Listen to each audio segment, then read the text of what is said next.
another food, tourism, and adventure only here at Akay Rizal.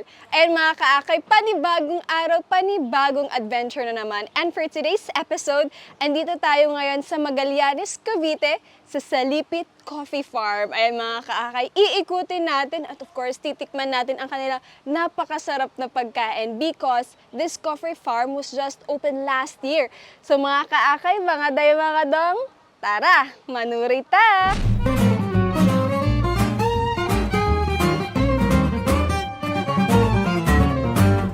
So yung iba na kumakain, nag-iikot din po dito? Oo, lakad lang nag-iikot ng din lakad. dito. Ayan, nagpa-plat na kami uli. Para nga kuwan, ito tataniman namin ito ng kamatis. Ito tataniman namin ng mga bok choy, yung mga ito kasi huling may hinarvest dito kaya marumi pa to eh. Pero ito pupunuin namin ngayong July ng tanim. So yung lettuce niyo po, saan nyo dinideliver or sa market? Ay, ewan ko sa anak ko. Siya may ano niyan eh, yung anak kong bunso. Siya din yung naka-assign Oh, dito? siya naka-assign diyan, siya nag-aasikaso niyan. Ewan ko kung uuwi siya ngayon. Galing kasing Siargao. Ilang hectares po itong area? 3 hectares lahat ito, hanggang doon sa baba. Kasi ang aming kapihan, dyan sa tagilid. Ayun, okay. Kasi ang hulupa namin ganyan. So para siyang hill. Saka nakaganon, oo. Tama, yung tagiliran yun, nakababang ganon, hanggang doon sa creek. Oo. Ito rin, ang tagiliran yan, creek din. Tagiliran nito. So dalawang yung river o magkadugtong po yan? Dalawang river na nakaganon.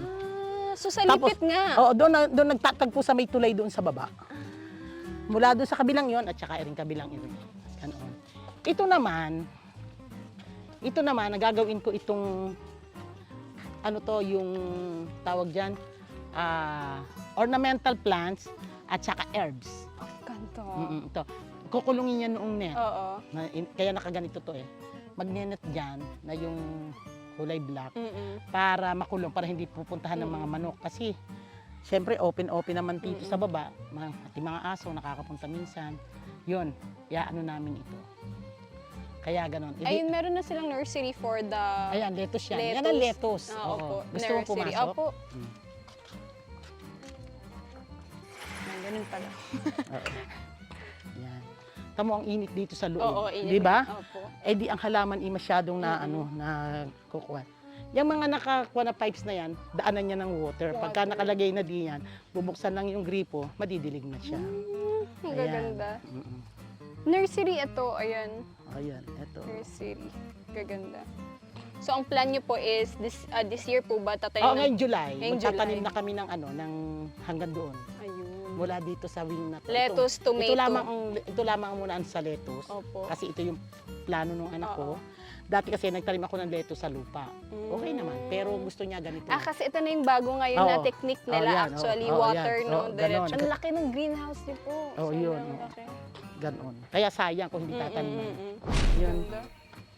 Pwede nga din pala ang dami kong naisip. Events place na parang Ito kasi dapat glamping area. Oo, Ito, perfect to. ito. Ayan, meron akong yung bonfire pit. Ayan, yan. Tapos pwede ring mag-ihaw-ihaw. Ando ng aking, Ayun, ay sa gilid na yon na talagang naka-ready sana sa ganun. glamping. It so happen lang, kaya hindi kami makapag-accept ng sa glamping. Wala pa kaming security card. So ayun mga kaakay, kakatapos lang nating mag-ikot dito sa Salipit Coffee Farm and andito na tayo sa aking favorite part, ang ating food tasting.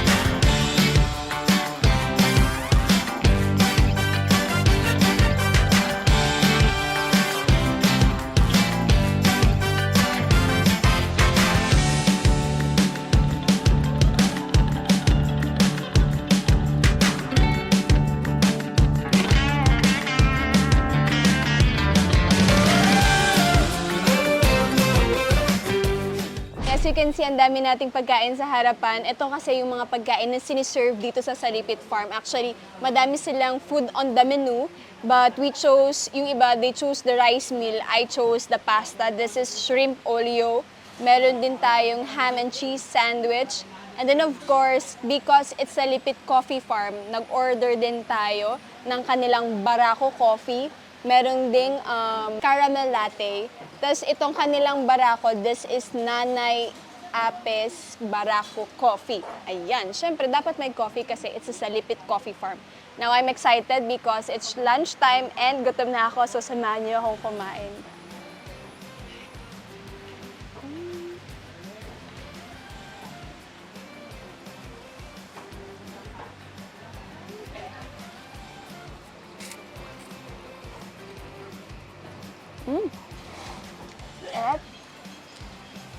So mga kaakay, pag bumisita kayo dito sa Salipit Coffee Farm, pag kumain kayo dito sa kanilang restaurant, meron na kayong ang chance para mag-ikot dito sa kanilang farm. So meron silang lettuce, meron papaya. As you can see kanina, meron lettuce, papaya, and then meron ding coffee farm. Ayan.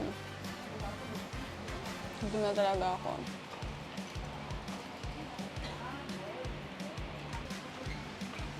So alam niyo ba mga kaakay, na-appreciate ko dito na Salipit Coffee Farm. Sobrang ganda ng kanilang restaurant because halos lahat is gawa sa kahoy. Upuan, lamesa, pati even yung flooring, parang bamboo lang. Ang ganda ng interior ng Salipit Coffee Farm.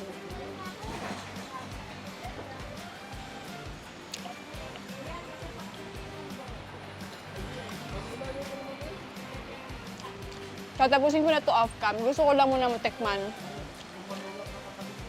itong kanilang Barako Coffee. They are known for their Barako Coffee.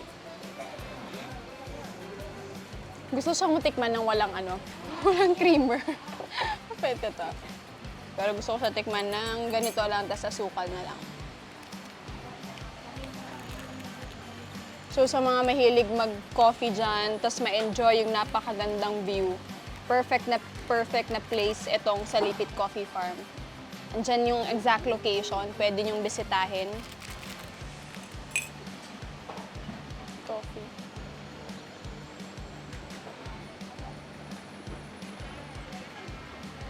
Sarap ng kape. Alam mo, ito talaga yung favorite na kape ko sa probinsya.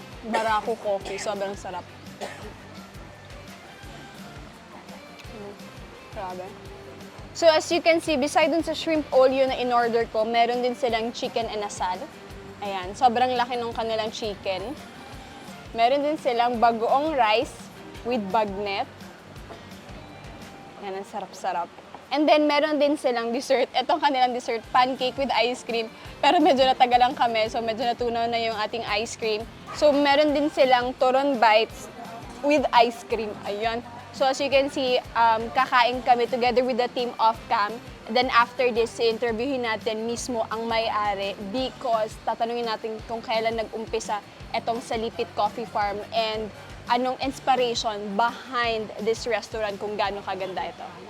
So ayan mga kaakay, we are so lucky and honored because kasama natin ngayon ang may-ari ng Salipit Coffee Farm, si Ma'am Presi Ramos. Ayan, thank you so much po ma'am for allowing us to feature Salipit Coffee Farm. Ano namin yan? Dito. Honor namin yun. Ang mga taong pumupunta dito ay na-appreciate nila ang Salipit Coffee Farm. Ayun. So ano ma'am, kailan po nag-umpisa itong Salipit Coffee Farm? Itong aming dining, nag-start talaga ito is May 28, 2022. Actually, Open. Oo, na-open namin talaga. For the public. For the public. May 28. Pero talaga nag-start ang konsepto nito is 2020. Okay. I think mga July 2021, no? And yun, after that na mapinis namin tong dining, nagkonsepto na ang mga anak ko na mamili ng mga gamit, lahat, everything.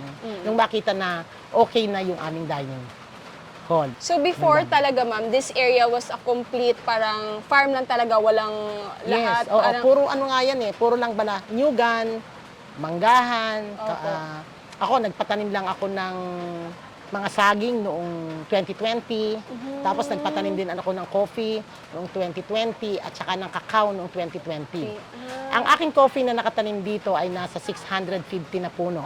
Ang dami! Oo. Tapos ang aking kakao naman, ang nakatim is 350 na puno dito sa side na yan. No? Yung greenhouse ko naman, so far, ay medyo hindi nga maraming tanim kasi nagdaan yung summer, mainit na mainit sa loob. Mag-start na uli kaming magtanim. Ngayon siguro itong July, nag-start na kami sa loob kasi medyo malapit na sa taglamig. July, tag-ulan, hanggang December, malamig na. Kaya hindi na masyadong mainit doon sa loob. Actually, ang tanim na lang namin muna doon ngayon is lettuce. Lettuce. Ang salipit, tamo. Saan galing po yung Saan word galing na ang word salipit? sa salipit? Actually, talaga ang tawag dito sa amin ito, salipit na. From the start. Bata pa ako, salipit na. Pero, ni-research ko kung anong ibig sabihin ng salipit. Ang salipit pala ay dalawang ilog na nagtatagpo sa isang lugar.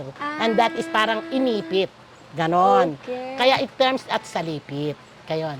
Pero, bata pa ako, dahil labahan namin ito, ng mga bata pa kami, ng nanay ko, dahil ito nga ay property ng mga magulang namin, ang tawag diyan ay salipit na. Saan ka pupunta sa salipit maglalaba? So doon yung galing. Doon galing ang talaga yung Coffee salipit. Farm. Siyempre, kung kukuha ka ng business, alam mo naman ang maraming mga kapangalan pag nag-isip ka pa. Opo. Ang salipit, originally, dito na talaga. And wala naman siguro masyadong kumukuha ng pangalan salipit. Kaya doon kami nagkonsepte sa Salipit Coffee Farm. Ayun, saan galing yung inspiration ng kubo? Kasi alam niyo po na-appreciate ko. Sobrang ganda po ng restaurant. Yung konseptong yan, wala, mahilig talaga ako sa kubo. Ipinagbawal ko talaga ang sapatos at tsinelas sa loob. Ayun, yun yung sobrang ganda na parang nafe-feel mo talaga na nasa kubo ka, yung iba nakapaana, di ba? Kasi ang isang konsepto nun, bakit gusto kong ganon? Kasi tayo, siyempre, lahat tayo moderno na lahat. Totoo. Lahat na ng gadgets nasa atin na, no? Pero yung pumunta ka dito, ibalik mo yung noong mga bata pa, mga lolo-lola ninyo, na mahihirap pa talaga, na nasa probinsya, wala namang konkretong bahay nung araw. Totoo. Lahat kami ganyan, nagdaan kami sa ganyan. Kaya gusto ko, yung mga guest namin, maibalik sa kanila, ano ba yung pinanggalingan ng mga lolo't lola nyo. Galing. Ganon. Nakayapak, pag akyat mo sa bahay, hindi pwedeng nakatsinelas. Ganon. And hindi naman madudumi ng mga paa ninyo kasi talagang araw-araw yan, nililinis namin. No? At yan ay pino-floor wax 3 times a week. Na pinapo-floor wax ko doon sa aking tagalinis. Yun yung Kaya yun ang isang konsepto ko na wala sa ibang restaurant. Tsaka yung sabi niyo po kanina, yung bamboo mismo, Yes. galing... Yung lahat ng aming ginamit dyan ay galing sa lahat ng property ng tatay ko na may kawayan. Oo, may kawayanan kasi halos lahat yung property ng tatay ko. Gaya nito, may kawayan kami dyan. Eto sa likod, may kawayan din, di ba? Anong oras po bukas itong Salipit Coffee 11 Farm? a.m. to Hanggang 7 PM. 7 p.m. Yung 7 p.m., yun yung last na tanggap ng tao. Pero siyempre, hanggang kung kailan naandyan, pwede naman. Ayun. Oo. Anong araw din po bukas?